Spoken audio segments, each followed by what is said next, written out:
नमस्कार दोस्तों, मेरा नाम है विक्रांत और मैप ट्रैवल्स में आपका स्वागत है। अयोध्या में भगवान श्री राम का मंदिर बनकर अब तैयार है और आप निकट भविष्य में अयोध्या आने का विचार कर रहे होंगे। इस वीडियो गाइड में हम आपको बताएंगे कि अयोध्या के साथ साथ आप किस तरह से प्रयागराज, काशी और सारनाथ को भी अपने ट्रिप में इंक्लूड कर सकते हैं और एक 4 रातों और 5 दिन का एक अपने लिए एक अच्छा सा ट्रिप प्लान कर सकते हैं। इसके साथ साथ मैं आपके साथ इस पूरे ट्रिप का खर्चा भी कैलकुलेट करूंगा और किस तरह से आप अगर सोलो ट्रैवलर्स हैं या आपका बजट कम है तो अपना ट्रिप 5,000 रुपये से भी कम में कर सकते हैं। इसमें मैं आपको ट्रेन की पूरी जानकारी दूंगा कि कितने बजे अयोध्या से ट्रेन चलती है, कितने बजे प्रयागराज से चलती है।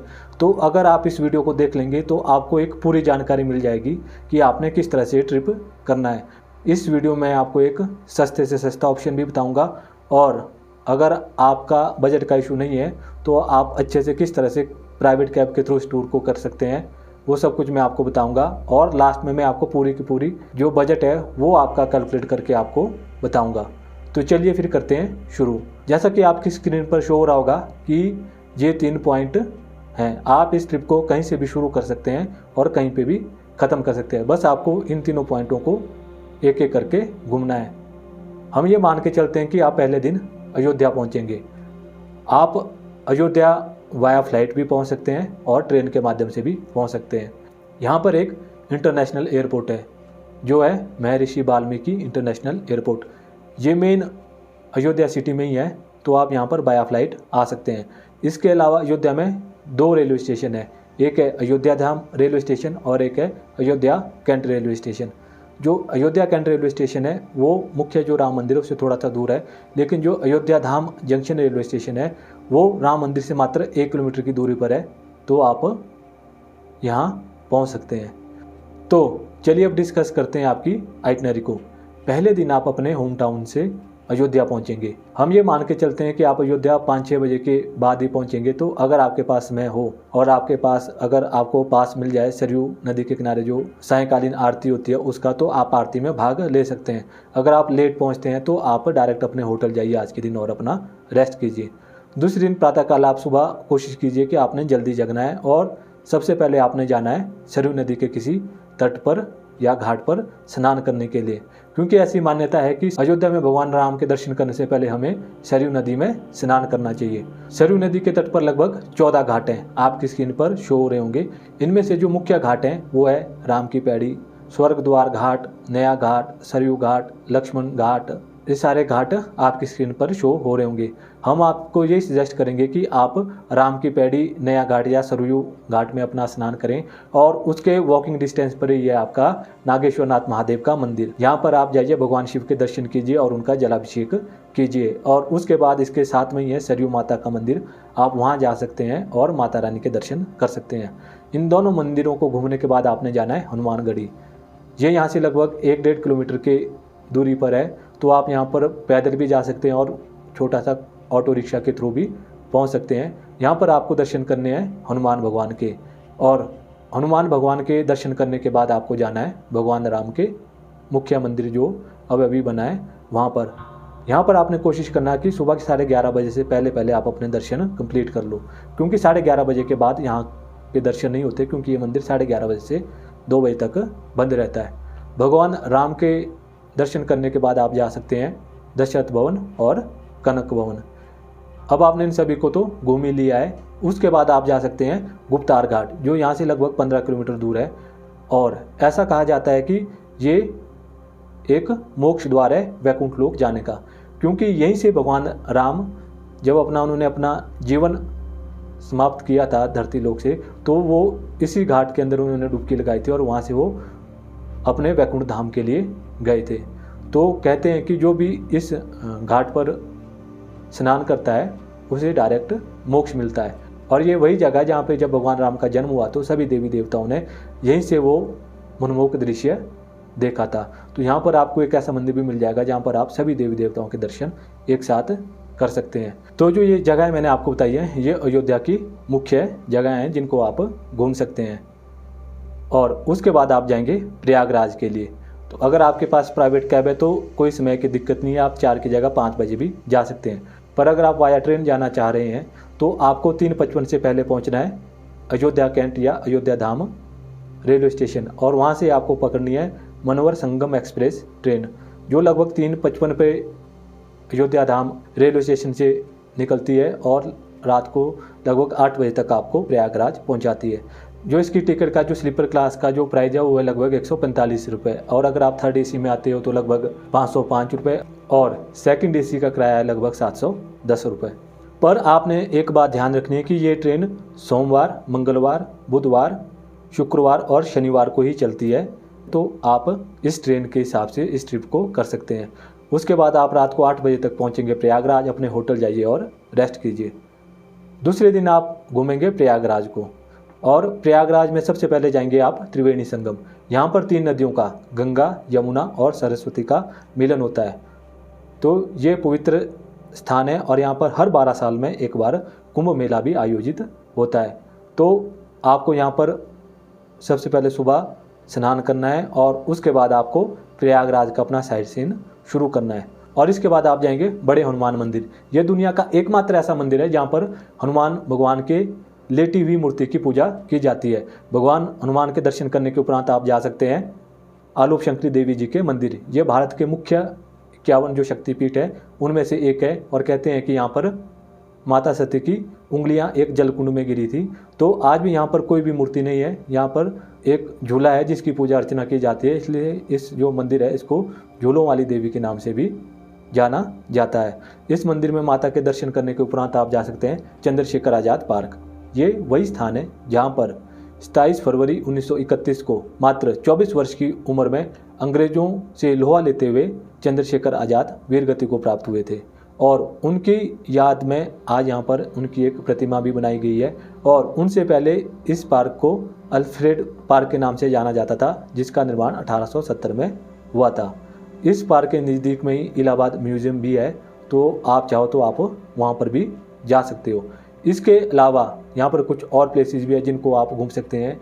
ये है जैसे कि आनंद भवन, ये नेहरू परिवार का निवास स्थान हुआ करता था कभी, इसको मोतीलाल नेहरू ने बनवाया था। और इसके अलावा यहाँ पर एक इलाहाबाद फोर्ट भी है, आप यहाँ पर भी जा सकते हैं। ये त्रिवेणी संगम के बिल्कुल सामने है, पर इस स्थान को आज के समय में भारतीय सेना इस्तेमाल करती है, तो इसमें से कुछ ही भाग है जहाँ पर आप घूम सकते हैं, तो आप यहाँ पर भी जा सकते हैं। और इसके साथ साथ अगर आप चाहो तो खुसरो बाग और अल्फ्रेड कैथेड्रल चर्च भी जा सकते हो। तो सारी की सारी जो जानकारी है वो आपकी स्क्रीन पर शो हो रही होगी प्रयागराज के साइट सीन की। ये जो एरिया है ये लगभग 20 किलोमीटर के रेडियस में ही है, तो आप इसको इजीली घूम पाएंगे। आप लगभग अपना 4 बजे तक साइट सीन कर लीजिए। उसके बाद आपको जाना है वाराणसी। ये यहाँ से लगभग 120 किलोमीटर दूर है, और इस जर्नी को करने में आपके लगभग 2 से 3 घंटे लग सकते हैं। और आपने कोशिश करनी है कि आप वाराणसी शाम को 6 बजे से पहले पहुँच जाओ, ताकि आप वहाँ पर जो 2 घाटों में मुख्य आरतियाँ वो फेमस है। एक है 80 घाट की गंगा आरती, और दूसरी है दशाश्वमेध जो घाट है, मुख्य घाट है। यहाँ की आरती तो दुनिया भर में फेमस है। पर अगर आप ट्रेन के माध्यम से जाना चाहते हो तो आपको 3:40 से पहले पहुंचना है रेलवे स्टेशन, और वहां से आपको जाना है विभूति एक्सप्रेस ट्रेन के थ्रू बनारस, जो आपको शाम को 6 बजे तक बनारस पहुंचा देगी। इस ट्रेन की जो टिकट का किराया है वो लगभग आपका शुरू होता है 175 रुपये से और जाता है लगभग 760 रुपये तक। उसके बाद आप बनारस पहुंचेंगे, जिसे हम काशी के नाम से भी जानते हैं या वाराणसी के नाम से भी जानते हैं। उसके बाद आप किसी एक घाट में, या तो दशाश्वमेध घाट या फिर 80 घाट में गंगा आरती में आप भाग आज के दिन ले सकते हैं। उसके बाद अपने होटल जाइए और रेस्ट कीजिए। आपके इस ट्रिप के चौथे दिन आप सबसे पहले जाएंगे भगवान भोलेनाथ के दर्शन करने काशी विश्वनाथ मंदिर, जो कि जो दशाश्वमेध घाट है उसके किनारे पर है, और मणिकर्णिका घाट भी यहीं पर है। आप चाहो तो भगवान शिव के दर्शन करने से पहले गंगा में डुबकी भी लगा सकते हैं। उसके बाद आप भगवान शिव के दर्शन कीजिए, और इसी मंदिर के साथ आपको वो मस्जिद भी दिख जाएगी जिसे ज्ञानवापी मस्जिद के नाम से जाना जाता है, और जिसका जो इशू है जो अभी न्यायालय में विचाराधीन है। तो जब आप वहाँ पर भगवान नंदी को देखेंगे तो एक आपको आइडिया लग जाएगा कि वो फव्वारा है या शिवलिंग है। यहाँ पर भगवान शिव के दर्शन करने के बाद आपको जाना चाहिए चौसठी घाट, और वहाँ पर नज़दीक में ही चौसठी योगिनी माता का मंदिर है। आपको वहाँ जाकर भी जरूर माता के दर्शन करने चाहिए। और इसके बाद आप जा सकते हैं तुलसी मंदिर, जहाँ पर तुलसीदास जी ने रामचरितमानस की रचना की थी। और इसके बाद आप जा सकते हैं संकट मोचन हनुमान मंदिर। कहते हैं कि ये वही मंदिर है जहाँ पर संकट मोचन हनुमान भगवान ने तुलसीदास जी को दर्शन दिए थे। इस मंदिर को घूमने के बाद आप जा सकते हैं बनारस हिंदू यूनिवर्सिटी के कैंपस में। वहाँ पर न्यू काशी विश्वनाथ मंदिर की स्थापना की गई है, एक नया मंदिर बनाया गया, तो वहाँ पर भी आप भगवान शिव से ब्लेसिंग ले सकते हैं। इन सभी मंदिरों को घूमने के बाद दिन के दूसरे हाफ में आइए और गंगा नदी के पूरे जो तट है, कहते हैं कि यहाँ पे लगभग 80 से ज़्यादा घाट हैं। आप उन सभी 80 घाटों का एक बोट राइड देख सकते हैं और आप हर घाट को देख पाएंगे कि एक के साथ एक घाट लगा हुआ है और उन सभी घाटों का अलग अलग महत्व है। तो बोट के माध्यम से आप उस सभी घाटों को इजीली घूम पाएंगे। और अगर आपके पास आज के दिन समय हो तो यहाँ पर एक प्रसिद्ध रामनगर फोर्ट भी है, ये नदी के उस पार है, आप यहाँ पर भी जा सकते हैं। और घाटों के अलावा वाराणसी में एक बीच भी है, अगर आप चाहो तो आप वहाँ पर भी जा सकते हैं और यहाँ पर आप कुछ एक्टिविटीज़ हैं आप उनको भी कर सकते हैं। इस तरह से आपका चौथा दिन हो सकता है और शाम को लगभग 6:30 बजे तक आपको या तो 80 घाट में या तो दशाश्वमेध जो घाट है वहाँ पर आप गंगा आरती में पार्टिसिपेट कर सकते हैं। अगर आप पहले दिन समय रहते पहुँच गए हैं तीसरे दिन काशी में, तो आप एक घाट की आरती पहले दिन अटेंड करिए और जो दूसरा घाट आपका रहता है उसकी आरती आप अपना चौथे दिन अटेंड कीजिए। इस तरह से आपका आज का दिन रहेगा और उसके बाद आप अपने होटल जाइए और रेस्ट कीजिए। अब बात करते हैं आपके इस ट्रिप के 5वें दिन की। अपने इस ट्रिप के 5वें दिन आप जाएंगे सारनाथ। ये वही स्थान है जहाँ पर गौतम बुद्ध जी ने अपना उपदेश दिया था। यहाँ पर आप घूमेंगे सारनाथ बुद्धा टेम्पल, धामेक व चौखंडी स्तूपा, तिब्बतियन और थाई मोनेस्ट्री और अशोक पिलर, ये सारी जगहें सारनाथ में आसपास ही हैं, तो आप इन सभी जगहों को इजीली घूम लेंगे। और उसके बाद दिन के दूसरे आप वापस आएंगे अपना वाराणसी एयरपोर्ट या रेलवे स्टेशन। वहाँ से आप अपने होम टाउन के लिए अपनी ट्रेन की या फ्लाइट की टिकट ले सकते हैं। तो इस तरह से आप अपना ये 5 दिन का ट्रिप कर सकते हैं।